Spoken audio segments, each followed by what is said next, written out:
અંકલેશ્વરના ગ્રામ્ય વિસ્તારમાં દીપડા દેખાતા હોય છે અને કેટલાક દીપડા પાંજરે પુરાયા છે. હવે દીપડા શિકારની શોધમાં શહેર સુધી પહોંચી ગયા છે. અંકલેશ્વર શહેરની ગૌતમ પાર્ક સોસાયટીના વિસ્તારમાં દીપડાએ દેખા દીધી છે. ગૌતમ પાર્ક સોસાયટી વિસ્તારમાં દીપડાએ દેખા દેતા રહીશોમાં ભયનો માહોલ સર્જાયો છે. કેટલીક વાર દીપડો શિકારની શોધમાં સોસાયટીમાં પણ આટાફેરા મારતો હોવાનું રહીશો જણાવી રહ્યા છે. દીપડાના કારણે રહીશો રાત્રિના 9 વાગ્યા પછી બહાર નીકળી શકતા નથી તેમજ વહેલી સવારે પણ દીપડાના આટાફેરા મારતા હોવાનું રહીશો જણાવી રહ્યા છે. ત્યારે સોસાયટીના રહીશોએ વન વિભાગને જાણ કરતાં વન વિભાગ દ્વારા તાત્કાલિક અસરથી સોસાયટી નજીક પાંજરું મૂકવામાં આવ્યું છે તેમજ દીપડા ફૂટપ્રિન્ટ મેળવી દીપડાને ઝડપી પાડવા માટે વોચ શરૂ કરી હતી.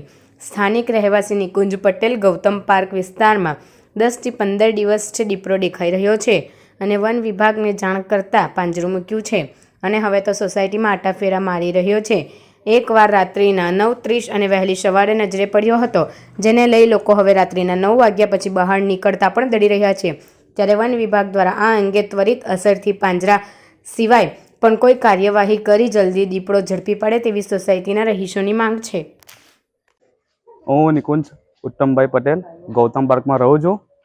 છેલ્લા 10 થી 15 દિવસથી દીપડો આંટા મારે છે અને વન વિભાગમાં જાણ કરેલી છે.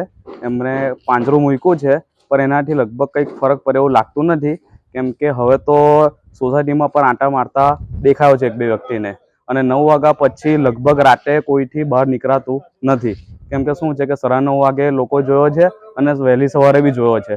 તો હવે એવી માંગ છે કે પિંજરું સિવાય બીજી કોઈ ઉપરની કાર્યવાહી કરવામાં આવે કે જેથી લોકો બહાર ફરી શકે અને સલામત રહે અને એનું કંઈક નિરાકરણ આવે.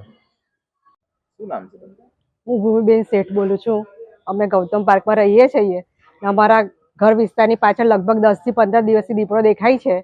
અમારે અહીંયા હવે રહેવાનું ભય લાગે છે. વન વિભાગવાળા આવીને પિંજરું મૂકી ગયા છે. એમને અપીલ છે કે જલ્દી કાર્યવાહી કરે. આજે પણ સવારે દેખાયો હતો? હા, આજે સવારે અમારા સોસાયટીમાં એક સદસ્ય છે તેણે જોયો હતો.